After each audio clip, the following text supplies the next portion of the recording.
How you doing? Pretty damn good. How are you doing? Good on you. Yeah, Thank you. pretty thank damn you. good too. Everyone says how That's awkward nice the to hear. openings to these podcasts are. Let's just, how do you start? How do Yeah. you fucking What start? do you expect us to do? I don't know. Hey guys, welcome to the Neel and Jordan podcast. We're gonna talk. What are we gonna talk about this week, Jordan? Yeah, send in your requests, and this week, Jordan and we're gonna talk about farting in a relationship. Is it appropriate? Yeah. Should you do it? How far along in the relationship till you can fart with one another? Now, I don't know about you, Jordan, but I just let it rip straight away. And if she's all good with Yeah. it, she's the keeper, mate. Yeah, straight out of the gate, eh? All right. Well, straight out of the gate two ways, I should say. Yeah. All right. Here's Jessica Mowboy again. Fuck! You're listening to Neel and Jordan in the afternoons. Dude, how sad is it that would have been the peak? Like, dude, I would have killed both my parents for that job like 4 years ago.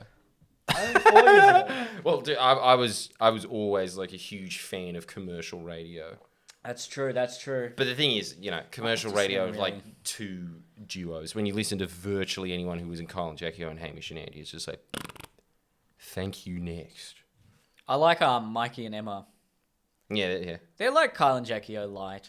They are, aren't they? But And they're, they're I like ethnic them. West They're funny. audience. They are. They're good. They're good. I'd rather be like an AM talkback guy than an FM person. That'd be amazing. I love the thought of just sitting there every day reading the paper and just being like, this scumbag here that And everyone robbed a bank. and they can influence, well, in the same way you can, but they can really influence politics in this country massively. Well, I mean, not in the same way I can. I mean, look, if Alan Jones doesn't like something the New South Wales government does, that's ending tomorrow, you know? Wow, that's power. I know. Like that. I know. Isn't it amazing? Yeah. Whereas Kyle Sandilands can't really do that. I think he could if he wanted to. No, but his audience wouldn't listen to him because they don't know him for that. They don't like him for that. I don't think if he suddenly came out and said, vote for this candidate instead of the other one, people would be like, fuck off, Kyle. Do you reckon? Talk about fat chicks. I think it's just because he doesn't know. That's true as well. And like, I do wish that he talked about fat chicks more. But he's been a serious lack recently. He's gone soft. He has gone soft. That 30-second delay. You don't know what it was like back in the AFM days. Fuck me. Some of the segments that he came up with were just like Oh, great. torture. I know, it was amazing. I mean, don't get me wrong. I'm still like a massive fan, and I still think that they're like extremely talented. I heard they are loaded. Apparently, their new contract. Have you heard about their new contract? Apparently, they're like, I will need to double check this, but I heard that it's worth 10 million each. That is How many? a year. A year. That's what I heard something like that, and I just thought That's American money. that is, yeah. No one in Australia. 2 million used to be the unheard of figure in Australia. Like maybe one or two people in the media landscape would have gotten that. Sports stars get that. The best footy players get. Maybe the best AFL player gets like 1.4 a year. Yeah. And then you'd get your sponsorships and whatever. But I'm sure Kyle and Jackie also get that. Yeah. But they're getting like mid-tier American NFL star. They're getting that kind of money. That's true, yes. But, dude. For Australia, that's For good. Australia. And an NFL star has, 10, 15 years max. They can keep going. Are they in their 50s? Until they're dead. Are they in their 40s or 50s? 40s. So they could go another 20 years for sure. Maybe not on a top 40 format. And they're always... Well, I don't know, actually. Like, dude, I'll keep listening to them. I think it's just... Especially with radio, it kind of just depends where your soul lies. Like, with Kyle and Jackie O, like, they still just sound like they appeal to, you know, like, teenagers and shit, because all they ever talk about is just being like, what do you think about that guy's cock over there? Yeah, pretty good. All right, yeah, what about that one, Jackie? No, that's bigger than that. Like, that's all they ever talk about. So many people hate listen to Kyle. A lot of women that I know that listen to Kyle and Jackie, they're like, oh, he's so mean. But then they'll keep listening because I think they just find it entertaining or something like the... Yeah, but that is the ultimate in what you want from a woman. You know that you are in the sack with them if they have that kind of like, you're a dick, but they're kind of like laughing and shaking their head That's at the true. same time. Don't you think? Like the ultimate thing that I look for in my audience in stand-up is when I say one of those borderline fuck jokes and Yeah. you look in the audience and you see women just doing this, being like... That's when you know that joke works. You want that thing of them just sort of, their body says yes, but their mind says no. You want that. Take that quote out of context. Look, Judge, her body said yes. Maybe her mouth said no, but... I think that is sometimes a legal defense as well. It's just I think that's what you're looking for, because they're usually... If you have the response of chicks in the audience of just being like... You know that the guys that are there that are taking their girlfriend out, they're going to just be like, oh yeah, that sucks kind of thing. They're the moral guardians of society. They kind of decide what's acceptable and what isn't. You want them to be on the borderline. Okay. Guys kind of just laugh at fucking anything that's remotely slack. But don't you think that women have... Dude, that's why they love Kyle, because Kyle is bitchy. They like that kind of mean. They like bitchy meanness. They like that kind of he's he's catty. Job. He's like he's like the straight gay best friend. Exactly. That's what they want. It wouldn't work if it was just Kyle though. You need Jackie there, because then it seems okay what Kyle is saying, because Jackie is sort of the how could you describe her? She is that. She's that audience member. She's the woman in the audience that's sitting there just like, and she plays that role well of just being like, Carl, that's really mean. Like, yeah, that's how it works, and it's great. It is a great format, and there's sexual tension there as well, which is good. Yeah, I've heard stories of Carl. He's a fiend. He gets on it. Like, he just loves partying. He I know that. Fucks like an animal. Yeah. He's like Jabba the Hutt. He's just like sits there in his mansion. It's just decadence. I heard he saw Australia in 2 minutes and really liked it as well. So, on the off chance you're listening, Kyle, big fan. When? Was this years ago? Yeah, someone who worked for them or something like that. A friend who knew a friend who was an assistant of him or something, showed him the video, and he said, "Oh, that was really..." He really liked it. Dude, that is. Apparently, I couldn't imagine anything that is like. It's the sort of video Kyle would like. It is. He would love that shit. But like, honestly, that is like the highest. No award, no position in life is better than me than just the thought of Kyle just being like before he sniffs coke. So, like, man, I'm very jealous. That is truly amazing. Well, I'm sure he'd love your, like your Bali video. He'd probably love that. Probably. He just reminds me of... The other ones that are too political would be, too political. It's shit. Dude, you know what he reminds me of? Sounds like a wanker. You know Fat Cunt as part of, like, that Max Mofo crowd? I don't know. Chad. Really watch much of that stuff. Right. To anyone... is it the Anything for Views guy? Or? Anything for Views. Oh, yeah. No. Anything for Views is Kyle Sandilands just, 2 generations down. That's him. Damn. He's got the same vibe, and I think that's why people gravitate towards him. There's always just one of them. There's always just some fat guy that's just kind of like says what's on his mind, and everyone's just like, legend, Wow. Yeah, dude, I think it's like it's a great position to be in life. Well, any position where you're making 10 million a year is good. Is pretty good. I heard that he there's this one cafe in Vaucluse or some eastern suburbs area, and then he'll go there every day after his morning radio shift, purposefully parking in a no parking zone, and the parking inspector every day comes past and finds him, but it's just a joke. It's just a joke because he knows that it's the no parking zone, but he just parks there anyway and pays the fine because he's that rich. Yeah. The parking inspector's like, "Hey, Carl." Carl's like, "Hey." I don't know how true this is, but like that is some baller shit. And you know what? That's him paying some extra taxes, actually. Dude, so he's doing a service like for that the guy country. is a spendthrift. He's doing a service for the country in a weird way. He is. He's like, I know. Keeping that guy in a job. Yeah. That's fucking If that's mad. true, that is mad. You really can't. I hate on that.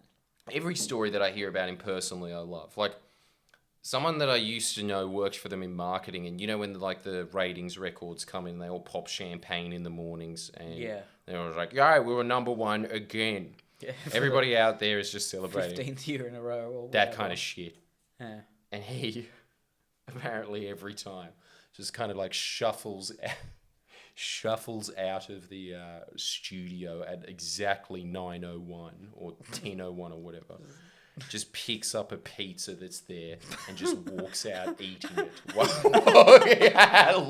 Doesn't say anything to anyone. Just in his Mercedes and fucks off. Wow.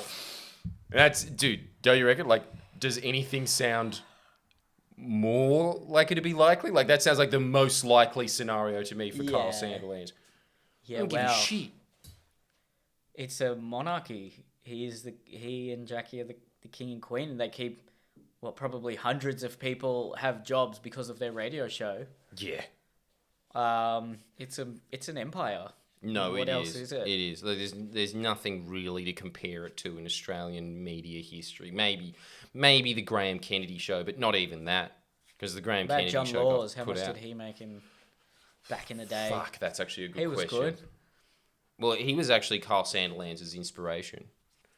He learnt everything, and when you listen to John Laws, it makes a lot of sense, because he basically is Carl Sandilands without a Jackie O, and talks about politics and shit as well. But is he still alive? yeah, and he's on radio still, and he's like old as really? fuck. He's still going. But man, his radio show is entertaining.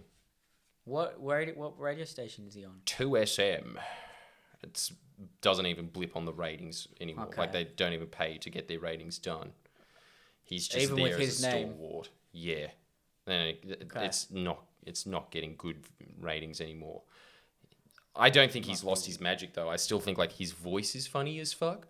And the entire concept of that radio show for 50 years was he just at the beginning of the show says, like, tell me what's on your mind. And then people ring up, and because they're all old, there's all these crazy cunts that just come up there, and it's just like, who are you? What do you mean you don't think the moon's real? You're an idiot, an imbecile. Don't call this radio show again.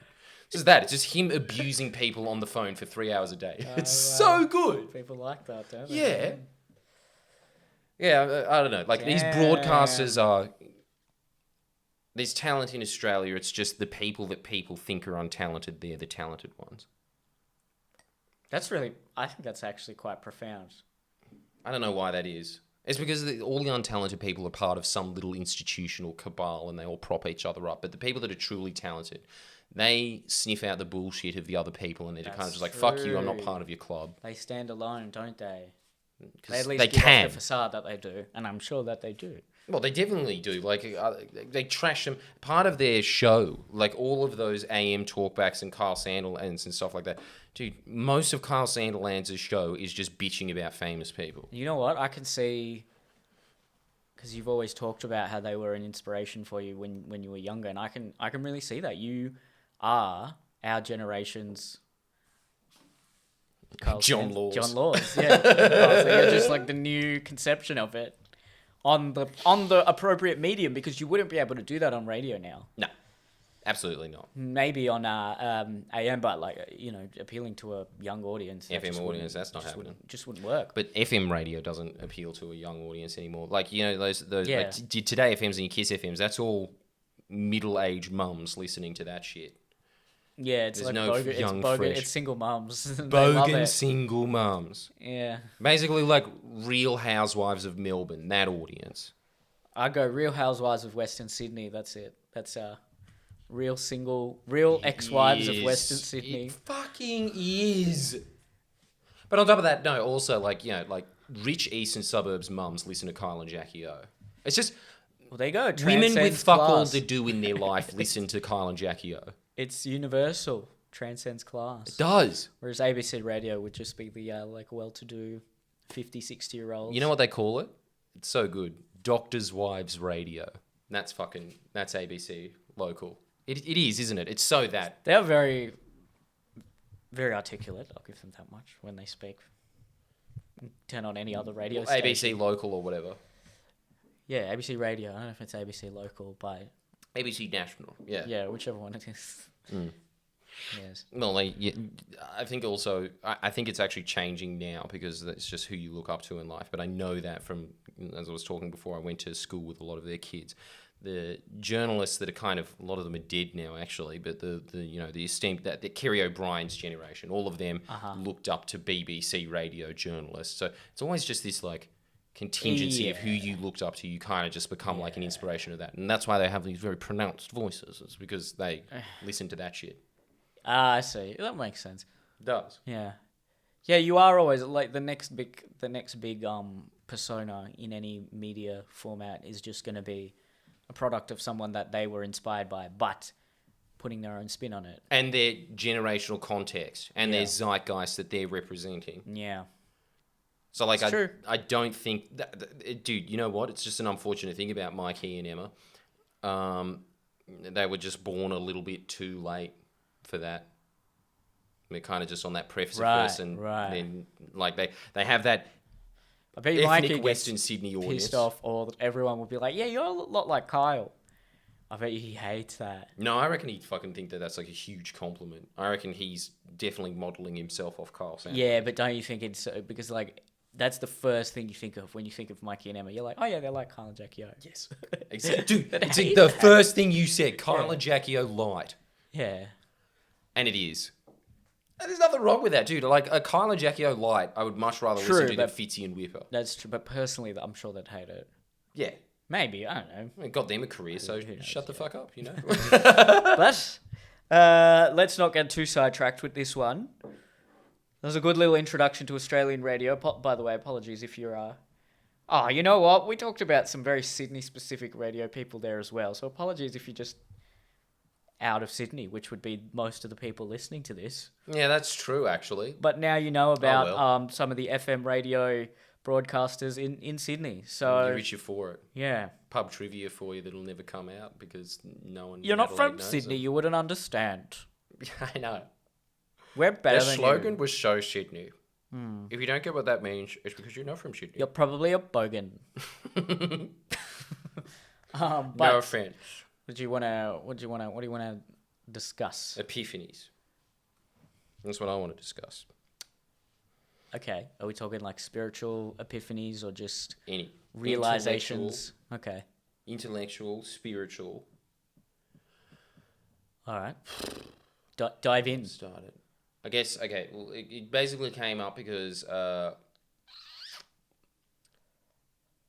was reading a book about the, in inverted commas, Rwandan genocide. And so I am completely uneducated on this. So when you say in inverted commas, what's the...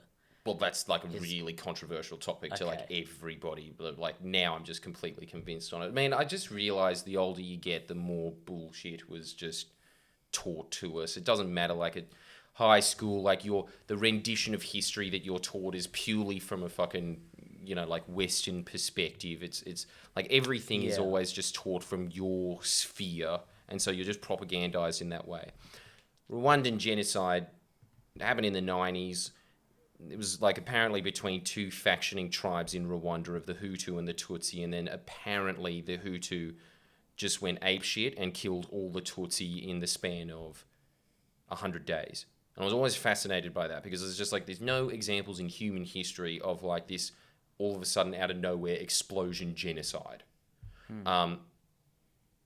So anyway, I was looking into it and I was reading this book that was by the guy that co-wrote Manufacturing Consent with Noam Chomsky, Edward Herman. He was talking about that genocide.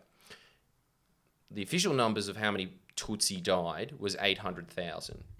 You know, 800,000 people died, and some of them were just like, you know, Hutu moderates or whatever. Problem with that, though, is that there was only 450,000 Tutsi in Rwanda in the census that was, like, surveyed the year before. After they did a survey of how many Tutsi were left in Rwanda, there was 250,000 Tutsi left. Which means at most, according to the government's own figures, 200,000 Tutsi died. That means that the other 600,000 bodies were Hutu. So you look into it further, and you realise that the liberator, the great liberator, which his name is Robert Kagame, he came in as part of this Tutsi army that was trained in Uganda, that came back, and how it went down is just like, you know, this genocide exploded for no reason. There's like something about like the president getting shot down in a plane, and that was the trigger for it. But he was a Hutu president, and so the official story is that it was Hutu extremists that shot down their own president that was Hutu. Why would they do that? You then realize that there was an Australian surveyor that was doing a UN-backed investigation of that plane crash. Yeah. He was saying it was Robert Kagame, who was one of the Tutsi generals, that organised that plane getting shot down. He takes that to the UN. The UN goes apeshit, throws away that report. This is an official report from the UN. This is like done by 20 people from international things. They were saying that plane was shot down, used as a trigger to justify the Tutsi coming in. 600,000 Hutu are dead. Like, according to the government's own figures, it could be as much as 2 million. Robert Kagame comes in. Robert Kagame brings in his soldiers. They take over Rwanda, and isn't it funny to this day that Robert Kagame is still the president of Rwanda? Hang on, sorry, slow down there. Sorry. No, it's okay. The Hutu president was shot by some Tutsi soldiers. Tutsi. But how does then that justify the Tutsi army coming in? Well, they were just saying that they started spreading the story that it was Hutu extremists that did it as a trigger to start a genocide. So the whole thing is just based off this concept that a genocide was happening in Rwanda. Uh-huh. What you realize when you actually look at the timeline is that was just used as a justification, and then they were just saying that, like, oh, you know, shit's breaking, like, hell is breaking loose. But what was really happening was that the Tutsi were, or the Tutsi elite or whatever, they're like 10% of the population in Rwanda. Like 90% of it is Hutu. But like in colonial times, the French and the Belgian would use the Tutsi as kind of like this aristocracy class to control the Hutu. Then the French and the Congolese, most of the French anyway, they felt sorry about what they had done. Belgium, they felt sorry about what they had done, so they started making like the Hutu govern themselves because they were the majority, and so they were the ones, like in elections, they're obviously the ones that are going to win because they're 90% of the population. Uh-huh. So when that happened, like the aristocracy class of the Tutsi, they were pissed off and they started going to other countries, but they always saw Rwanda as theirs. That's what he was representing, right? So he comes in and... So this assassination, because it wasn't like a Tutsi figure was killed, a Hutu president was killed, but they still justified the presence of this army by saying, "Oh, it's chaos. We got to save the country." Is that? Yes, it was kind of just like everything broke down. But what was actually happening, and this is just evident in documents that have come out later, is that they had been invading Rwanda and attacking this democratically elected government over like the last 20 years and just eroding its power by like, you know, constantly keeping it on the assault. They were trained by the Ugandans, and the Americans were giving them heaps of weapons, and they were giving them training and funding to attack Rwanda and just basically undermine the government and make it weak. And essentially what actually happened was that they had like a lot of splinter cells and stuff in Rwanda that kind of just triggered the genocide. It was the Tutsi that did it. Okay. The Tutsi did it. And then he comes in, invades the country on the premise that he's in the like... 90s? In the 90s. And like, you know, because like what was sold to us in the West was just like this genocide of machetes just erupted out of nowhere, and they efficiently killed 800,000 Tutsi in the span of 100 days.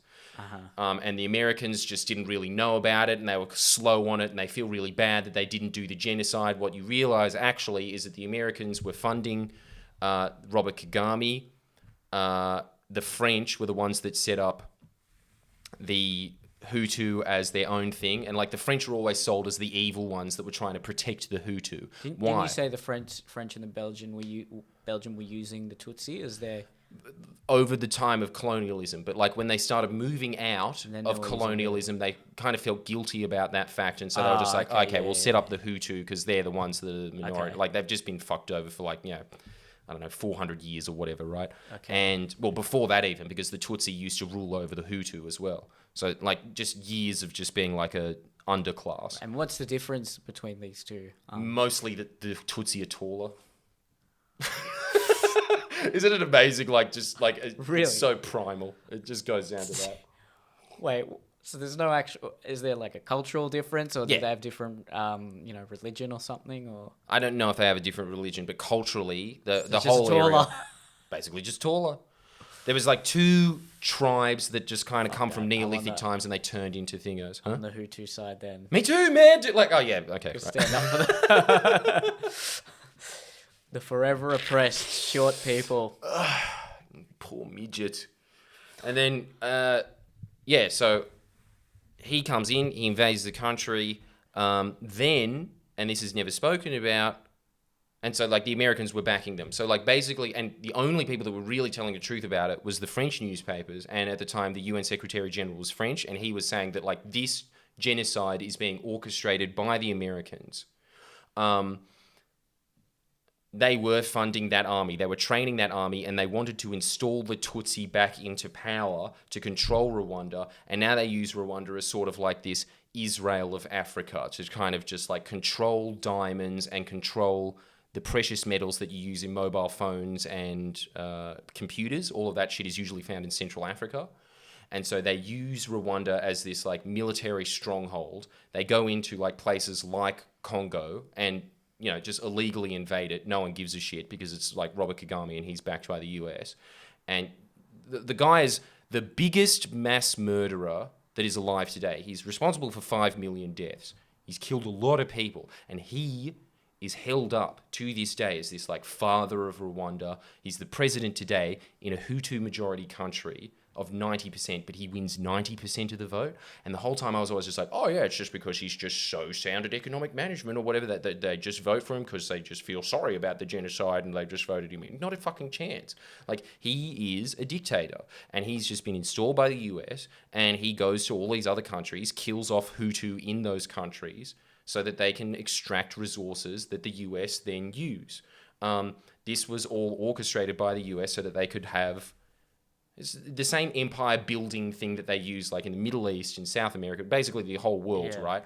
But what amazed me about that thing, and that's why I was just talking about like an epiphany, right? It's just like I usually understand in every conflict how the conflict works, because after a while, like it's just very...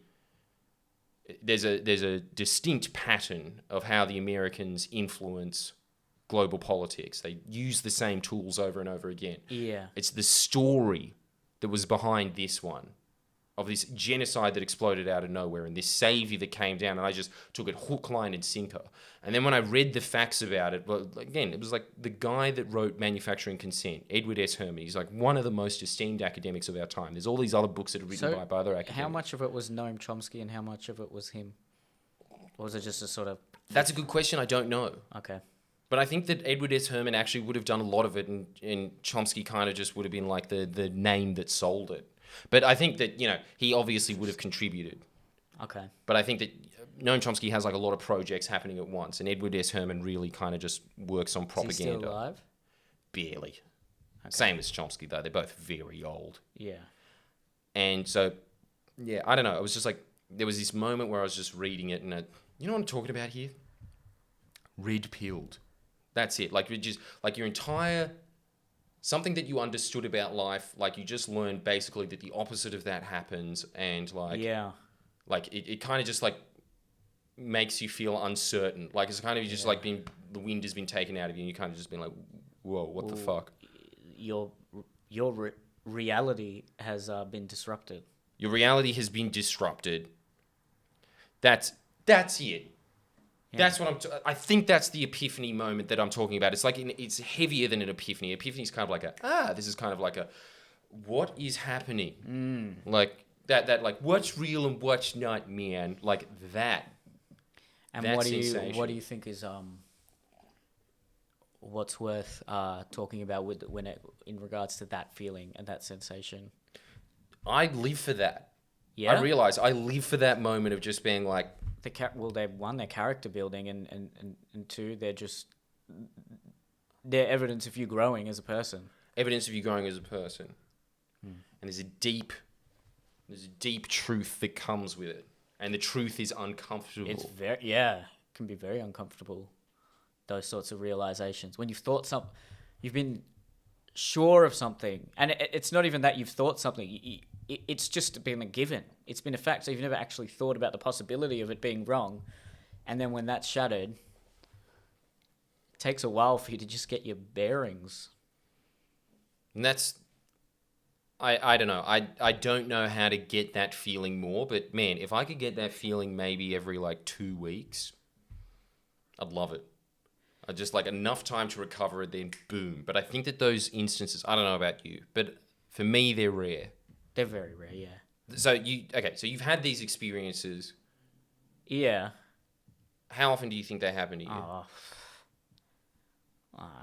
Once a year? Once every not 2 even. years? Yeah, maybe. Something like that. Me Yeah. too. Maybe probably More. less than that. Yeah. Not often. It's not often. Yeah. But I think that, like, man, the more you have of those, the better I think it is for you. Yes, nothing's ever sort of formulated my current worldview and perspective on life more than those disruptive instances of being red-pilled. Yeah, it's like, and it's like you're getting shaken out of like a dream or a theory. That's the thing, right? That's what I like about it. It's like what Jed McKenna talks about, of just like living in the dreamscape. Yeah. That everybody's kind of just living with these like convenient or nice fairy tales in their mind. Yeah. I like it when reality's kind of shaken into you. Yeah. And just when you endure that experience the first time, it makes you realize that everything else that you've taken for granted or accepted as unquestionable fact is now suddenly up in the air. And how much do you really know? If you were so convinced of something and then you've realized that you're entirely wrong and you've been lied to, then the possibilities are endless of how ignorant you truly are. And that's, in a way, it's humbling. Yeah.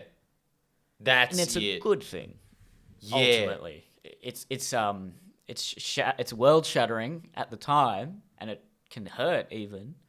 But ultimately, I think it's a good thing for you to have those experiences. Because in general, I think it just expands your consciousness of.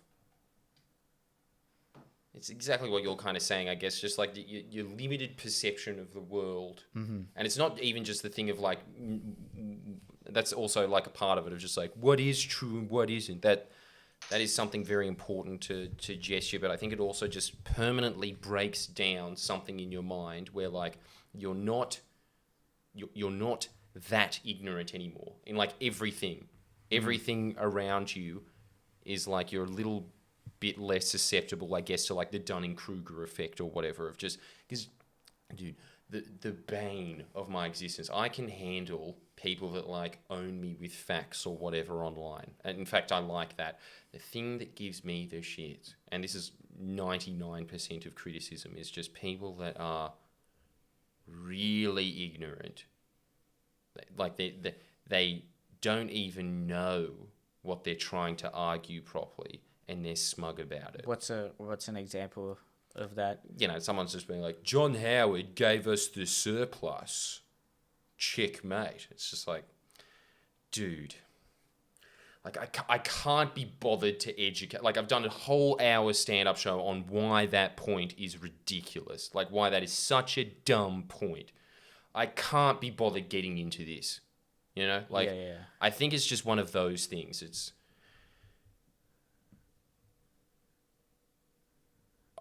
I don't know. I think as a result of having those like realization moments, like I'm actually most scared of that. It's that thing of like, you know, ignorance is bliss, but like dude, when you are ignorant, you are very susceptible to you know, marketing. You're very susceptible to. Then how do you know? Oh, sorry, go on. I think it's just that. It's just like if you don't have those like realizations in life, yeah, I think you're just a sucker. Like, dude, the fact that you think, just as an example, the fact that you think that John Howard delivered us a surplus, which is like a thing that most economists will say isn't even an economic factor, but they sold that as like, that's why he's good at managing the economy. But the fact that like, you know, You don't even know that him just being there meant that Australia had no resource tax, didn't try to nationalise the mines, and so all of our wealth, $1 trillion of wealth, was getting sucked out of the country. But he gave us a $20 billion surplus, but all of this money was being sucked out of the country on his watch, and that's why he was there. But you, in your mind, think like, yeah, he's good at managing the economy, so you keep voting Liberal, and it's just this puppet group that is controlled by like a few multinational corporations that want him to be there so that they can continue to exploit this country for its resources, right? But you have bought into the narrative that they're good economic managers. It just means if you don't have those like mind-expanding moments in your life, you're susceptible to being taken advantage of.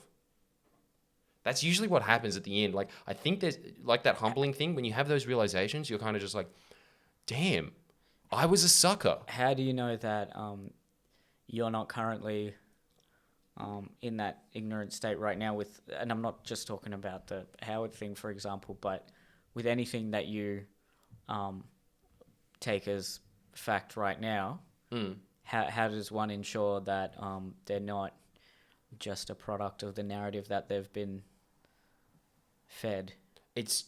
That's the hardest thing about it. You never fucking know that, do you? But I think that there's just like, John Howard delivered us a surplus, as opposed to I guess just as a quick example, as opposed to $1 trillion of wealth sucked out on his watch. That already does the $20 billion surplus. Keating put in what is known as a structural surplus, meaning that he created the economy in such a way that the budget was just naturally going back into surplus. Howard was simply there when it ticked over. Like that, all of these facts outweigh the very simple truth that you're told. I think that that's the whole thing. Yeah. It's just like propaganda that is sold to the public just by necessity is usually very simple.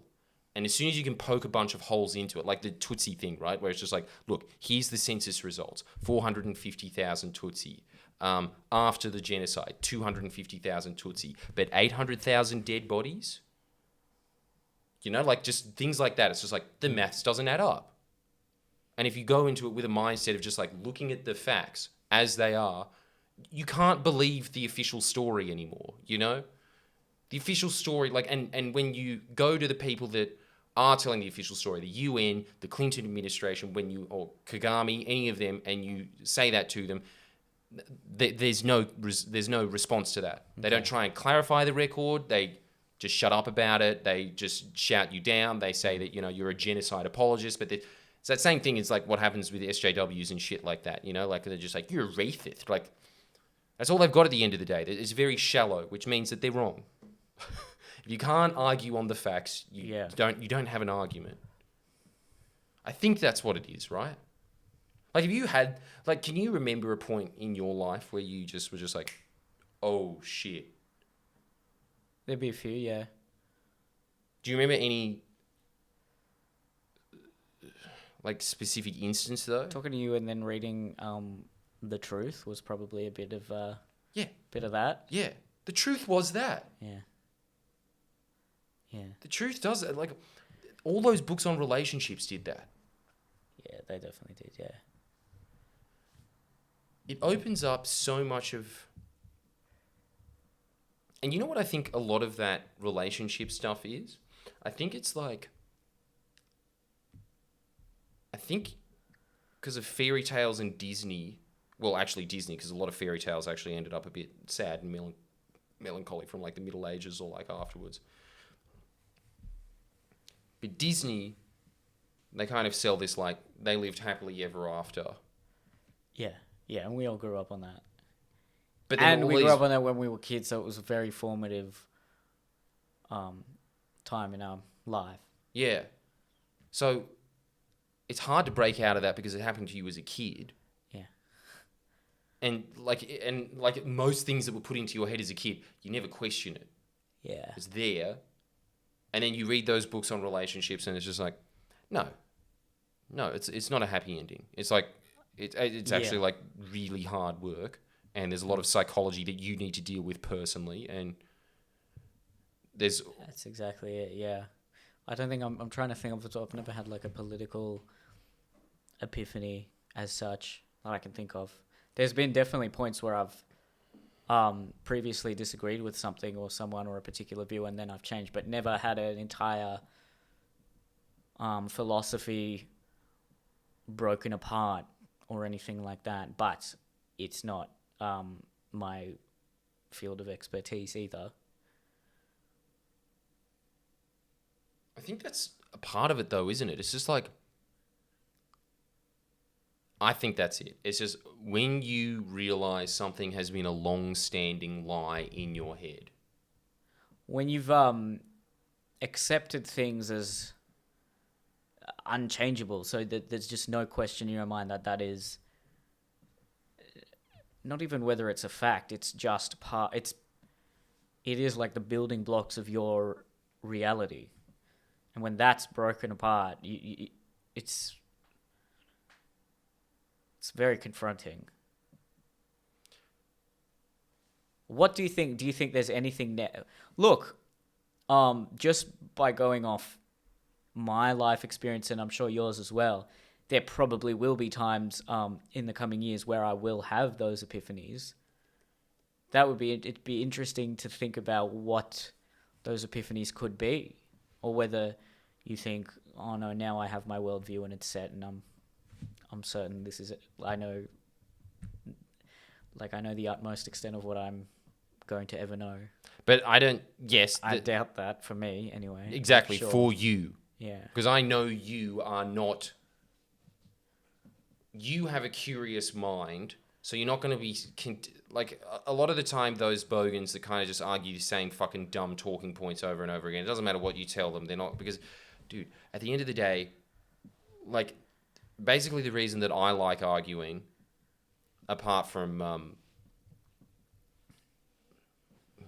kind of just to like sharpen the skills of argument. I just genuinely just like arguing, but I also like arguing because You watch a few of your videos, I can tell. Yeah, it gets pretty obvious after the sixth video that it's over and over again, just being like, hey, we'll also just fuck you on this point. But I think that the other thing is that I like arguing to see where my perspective of life is wrong, because I think that as a result of having a few of these experiences, I like having those moments of fuck. Where have you recently, other of the Rwanda thing, but in the context of arguing, where have you recently had that realization? And also, do you think there's a particular area in your breadth of knowledge which is more susceptible to an epiphany in the coming years as opposed to other areas? No, it's always the areas that you focus on, right? So like we both focus on self-help, so there's going to be a few. This is the great thing about we never always focused on self-help. We then got into self-help, and then that's where the epiphanies come from. So could there be some? Well, then it'd be very hard to speculate on that, because you wouldn't know if there is some future subject that you're going to be very interested in. No, that's true. But I think that, yeah, if you read deeply enough into any subject, you will find epiphanies along the way. So pretty much all I ever read is politics and self-help. So I find those epiphanies in those areas. And I think that's just pretty much it. If you were doing it on medicine or whatever, you'd probably have the same thing. It's just, I think that the difference is when you're talking about politics or self-help, because the realization is either about society or you, the realizations hit harder. Sure. I mean, look, media bias, I guess that happened when I was in high school. What are the ones that I've had? Nuclear power was definitely one of those for me. Nuclear power just really, like, that's why I've delved deeply into that subject, because I realized it's just like, it's a secret fossil fuel industry, and it has the same thing as just like Rwanda, or like, propaganda against China and stuff like that.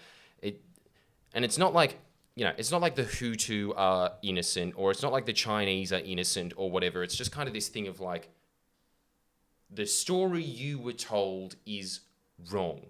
It's not correct. There's more to it than that, and you realize that there was like a sinister intent of them selling that story. I think that's the thing that I'm always looking for now. I'm looking for those things of like a sinister intent of selling. Like, dude, I think the reason that like the relationship thing had that feeling for me, and it's the same with you. But I think the reason is like, it's the narrative that was sold to you for a malicious purpose. That's the other thing that I think happens when you have one of these epiphanies. Like, they were selling you the they lived happily ever after thing because it's commercially viable. Sure, yeah. So there's this feeling of like, I've been tricked. Yeah. That's the feeling I like. I like realizing I've been tricked, and I really find it just like an intellectually dull, moronic person and a cunt, basically. Like somebody who, like, you know, in their day-to-day life, they're not going to be a good person. They're going to be ignorant, foolhardy, susceptible suckers. Like, if they can't listen to your argument and they still just repeat dogma, right? The other big realization I had with epiphanies I might have had previously in my life was that it gave me a sense of ignorance, and now when I talk about certain subjects that I know I don't have the breadth of knowledge as someone else, I am the first person to mention that ignorance. Yeah. Previously, I would have said, I still have my political opinions and my leanings, but whenever I get into a political discussion, I say, I'm not an expert on this. This is what I think, or this is how I see the machinations of politics. And so I think ultimately that's a good thing. I'm more aware of my my ignorance, and more people should be, because there's a lot of cocky, ignorant people out there. Yeah, that's the thing that I think is very scary. Like, but again, it's just like there's an intuitive thing in you. I don't know where it came from. I don't know, but like I know from talking to you enough that your brain is curious. Yeah, I ask that's something that you need. I ask a lot more questions now, rather than just make statements on things that I thought I knew. Yeah, I'll still make statements, but I will intertwine a lot of questions in there. Because you're kind of interested in discovering more about the subject, as opposed to because that's the thing, right? Like, if you just keep repeating the thing that you've said in your life, like you're not interested in learning. And I don't want to stick my neck out and say something that is wrong. Like, I'm very careful about saying things that could be wrong. And that's actually a fear of mine, to just say something that is completely factually wrong, or just wrong in any sense. So I will always... And sometimes it might even come across as, oh, this guy just lacks confidence. But it's not that. I am just very, very aware of my potential ignorance. And I want to have discussions. I want to delve into issues, but I just do not... I have to do it justice, because knowing how strong my convictions were on previous subjects, which turned out to be completely wrong, I just don't want to. I don't want to walk through life or any discussion with that kind of headstrong stupidity. No. Who would? No, exactly. But I suppose it's just that. It's just going onto the path of like wanting to be educated, as opposed to the arrogance of thinking I know everything. Yeah. That's what you're really looking for. I mean, like, this is a very basic point, but that's what I'm looking for. Like, dude, I mean, I know we briefly talked about this, and it's really Joe Rogan-y, but at the moment I'm just because Bill Maher never shuts up about it. This book about like psychedelics. Yeah. I think that's what people are chasing when it comes to psychedelics. I'm not sure about that, but like everything and I'm talking to people. It's like, dude, it used to really bore me listening to people talk about like their LSD trips. It was like the same thing as like a dream. It was just like, it didn't happen. Shut up. Like, I don't care. Yeah. But now they're just kind of talking about the same pinpoint things that happen when you take LSD or shrooms or like lick toads or whatever. Like, there's this thing that happens, they kind of decide is like ego dissolve. Like, something happens when you have these specifically psychedelics, and most other drugs, your speeds, your meths, your cocaines, weed, all that shit. alcohol, it kind of inflates your ego. It just makes you think that you're Right. more awesome than you are. Weed? Maybe not weed. Well, no, you know what, dude? Like, a lot of stoners I know, they're funny, but they're also really selfish. Right. Okay. Yeah. And True. I think, True, like, true, there's true. a point, it's like everything with drug abuse, right? Like, weed, yeah, it can be used as a medicine, but most people just use it as a drug and they fuck their brain. Like, I think it's the same thing that happens with psychedelics. Like, I would never have weed. I'm kind of thinking of having shrooms because this book's written by Harvard researchers, and they're going through like 40 years of stuff. But this idea of like the ego dissolving, and as a result of that, like they give it to, say, prisoners. They give it to a control group, and then they give shrooms or whatever to the other one. The amount of repeat offenders from the psychedelics group was 25%. The amount of repeat offenders from the control group was 80%. So that is And is it just a one-time trip, or do they do it consistently for a period of time? one-time trip. They say that Once. like, yes, if you do it like once or twice and you have like some fucking Indian shaman there just kind of guiding you through the trip, just being like, just look at the caterpillar, ask what it wants, like that kind of stuff, instead of just being like, fuck, it's there, man. Like, you have to have somebody there that kind of, because they went through like 40 years of research. They know how to kind of guide someone through a trip. How would you go about finding someone like that? Are they just out in Newtown, or they're probably I'll say further out Blue than Mountains. Yeah. I'll say the Blue Mountain. Like, virtually, just go to the barista in the Blue Mountains and say, "Can you be my shaman?" He'll be like, "Yeah, man." Like, Wow. but look, what is happening there, I think, is somewhat of a profound. Dude, you know what they were actually saying, which actually sounds really cool. About Supposed to do it in nature, aren't you? You're not. Yes. Yeah. Where did you hear that? Friends. So they said the same thing, because they were saying that, like, if you do it in this apartment, basically you'll just try and retreat to the plant. But like, as soon as you're around synthetics and stuff like that, you want out. Yeah. Okay. You want to be around plants. How long does it for shrooms? It's what, a couple hours, isn't it? Or I don't know. It depends on the dose you take. okay. And the strain, I guess. But yeah, they were saying that, yeah, you want to be around nature. Pretty much the same thing that they were saying over and over again. It was like, they're all these Harvard professors, right? Or researchers, at least. What's the book called? Now I can't even by remember. I Bi- think but it's it's by How to Bi- Change Your Mind by Michael Pollan. Okay. So he's kind of just talking about, because he's just saying that, like, there's very few moments in life where you're able to get out of your head. This is what I think. Like, this is a very common thread in our podcast, don't you think? That we're kind of constantly just talking about, like, what your head's just kind of just a prisoner of your own mind. Yeah. Well, he's saying that that's the key out. That's their theory. Yeah. Anyway. Okay. You trip balls for a moment, and like, because I was talking to Ali, for instance, and he's fine with this because we just talked about it on the pod. He was saying that when he had acid, and this is the very common experience that you see over and over, he's saying that he had acid, he was looking at this tin shed, and then he was looking at the tin shed, and then he was just being like, man, what the fuck is the point of that tin shed? And then he just started thinking, like, what the fuck's the point of anything? And then, like, he was like, what the fuck's the point of me? And, like, the questions, because it's just you tripping balls and shit like that, it just starts eating your ego. And I was just like,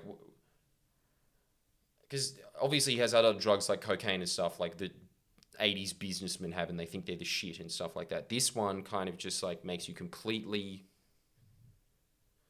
There's something that is kind of just called ego dissolve, and other people kind of talk about it as just their brain. It's like it floats off and it's just going through the trees like a bee or a bird would be going through it. They kind of just remove themselves from it for a moment. Okay. That's what happens in your mind. And then what happens is a bunch of emotions that you've been suppressing your whole life or whatever just rise up. And that's when people have bad trips. But if you kind of just sit there through the bad emotions and experience them, you have a bunch of realizations. Okay. So, Well, tell me if you do them.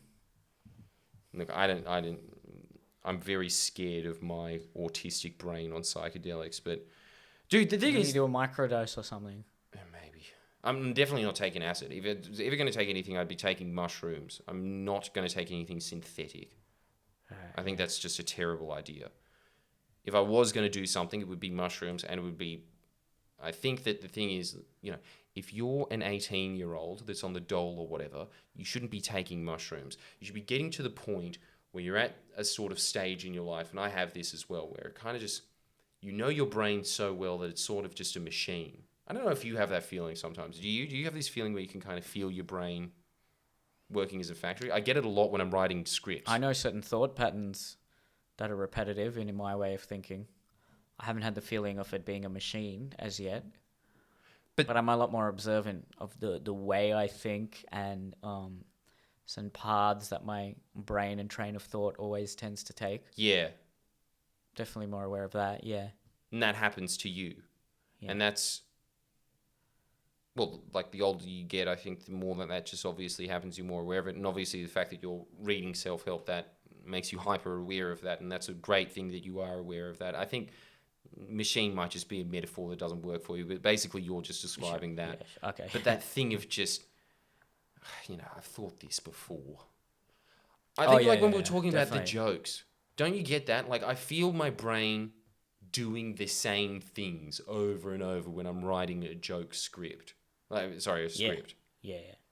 All right. Well, like I said, tell me if you be very interested to hear any epiphanies you have when you go on a mushroom trip. Yeah. Look, I think that they're always just going to come out of it and you're like, man, I was wrong. Liberal's the way to go. How good would that be? The trees told me, man. That would be so funny. Fuck. In a tie-dye shirt. Yeah. Sitting on that channel. John Howard didn't check. Yeah, look, I think that a lot of that is actually the reason that people like listening to Alex Jones. Whether those red pills are invented or not, he's kind of just constantly just being like, you thought it was this, but it's actually this. That's his whole shtick. Yeah, so people get addicted to that feeling. Yeah. So you can definitely go down that hole, and I think that's selling like conspiracy epiphanies. theories. Damn, that's his product. Because accepting a conspiracy theory gives you an unearned sense of authority over other people. Yeah. So that's why the sort of people who are always into conspiracies are losers, because they've got nothing else going for them. Yes. So that's the way I've always just disavowed anyone who talks about conspiracy theories. But maybe that's an epiphany I need to have. What? Realize that my preconceived idea about them and my very judgmental idea about them, which at this point in my life I still stick by, is wrong. There's never anyone who's like in control of their life that has a conspiracy theory. It is always a stoner or just someone in a basement. It's never like, I don't know. It's never like a nice parent just looking after their 3 kids that's like, oh yeah, by the way, lizard people control the world. Yeah. That never happens. No. And I'd be more inclined to accept it. But then maybe that's just me living in my false reality. Well, actually, okay, but parents would have, I've met, parents of 3 kids and stuff that are just kind of like, yeah, I believe in fairies and shit. So I suppose it's just the same. Okay, that's true. But it's actually less... It's a little more mental effort. You know what it is? It's a little more mental effort to accept a conspiracy theory, and it's a lot more mental effort to accept the truth. And I think that's why conspiracy theories sell so well, because it's a fake red pill. It's just kind of like all pre-packaged in a documentary for it, and it's just like, if you don't like question or look into any of these assumptions, this is what happened. And it is food for the ego, ultimately. It says that you're not doing anything wrong in whatever circumstance you're in your life, but the world is doing this wrong. Yeah. Whereas the real epiphanies are what you talk about when people go on trips. They break down your ego. Because something you gained a sense of purpose from believing previously turns out to be wrong. So... that's challenging for you to accept, but it spurs growth when you do accept it. It's I think. actually, I guess, you know what would probably be a massive trip is just reading a book on Buddhism while on acid. Woo. Because I think that, look, your ego gets destroyed. That's what they keep saying in the book over and over again, like ego disillusion or whatever it is. And I think that that's like the epiphany of Buddhism at the end of the day is kind of just this thing of constantly trying to destroy the ego. And the ego, as they say it, is not this thing of I'm awesome. That's one form of ego. Ego is more just an attachment to anything. Yeah. Like, say with us, for instance, that we're just like, I'm a comedian. Yeah. Are you? Yeah. Like, you've convinced a bunch of people that you're a comedian, but are you a fucking comedian? Like, is that the element of your being, is it? Anything that makes up a large portion of your perceived identity. Your perceived identity, and if people attack it, that's when you know that you've got something in your ego, right? Like, when people attack it, you get defensive. Yes, whatever offends you, it's part of your ego. Yeah, that's your ego at work. In fact, I want to do a podcast on that in the next one. Yeah, we will actually What do one. offends you? And because, dude, that all comes down to basically that question is ego, because that's all. Yeah. Every time I've ever seen somebody who's offended online, there's so many eyes involved in it. Like, I've never been like this in my life. I always thought better of you. I'm disappointed. Like, it's a lot of that shit. Look, I think everyone has pressure points. Everyone has things that they're offended by. Even the people who say things like, oh, people are too soft these days. Everyone gets offended by everything. You're getting offended by people being offended. Yeah. And that's a testament to what you value. And so you value toughness and resilience and...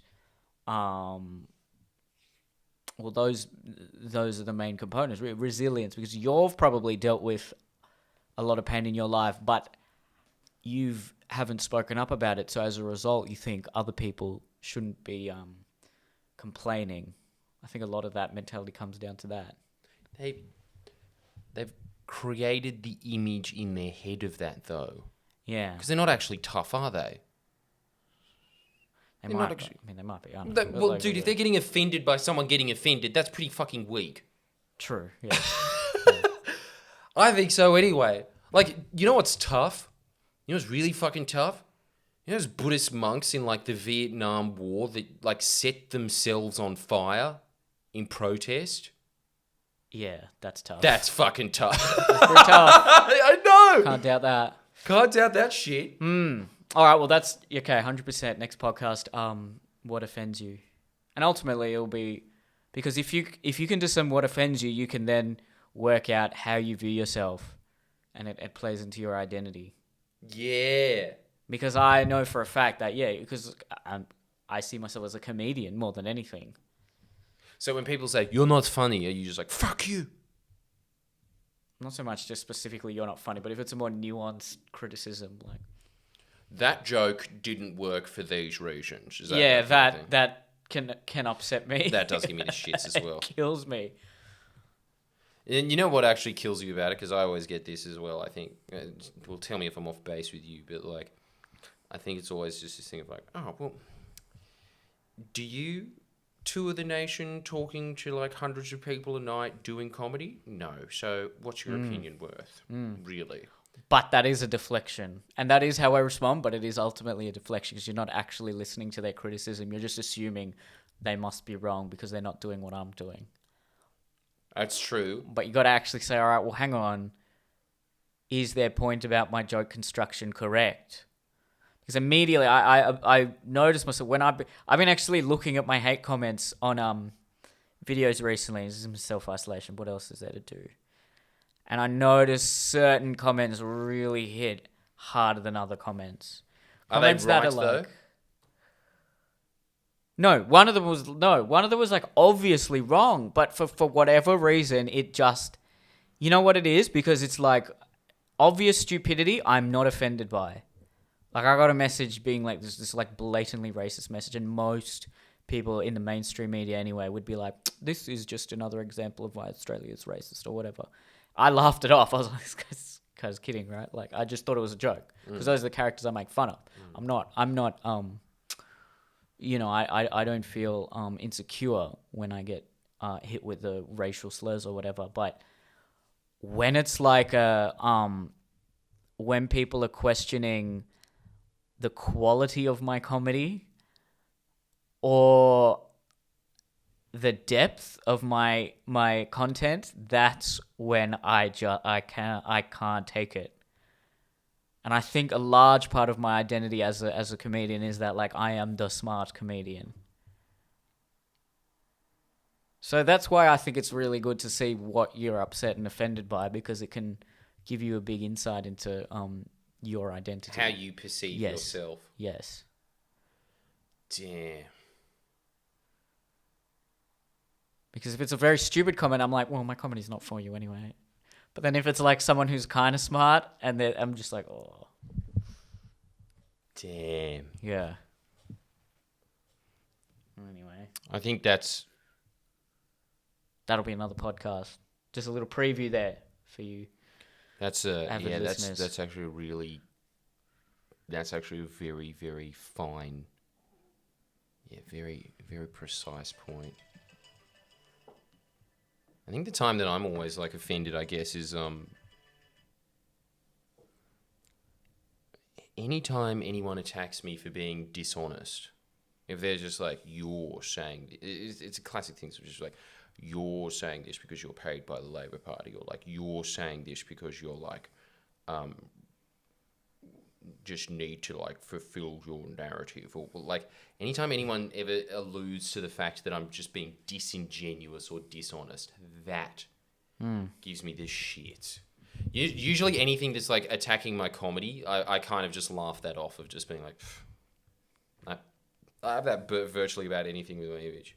But dude, you know why? Because I have this image in my mind of just being like this like lone crusader, like Jordan against the world. Like Yeah, I can see that. Yeah.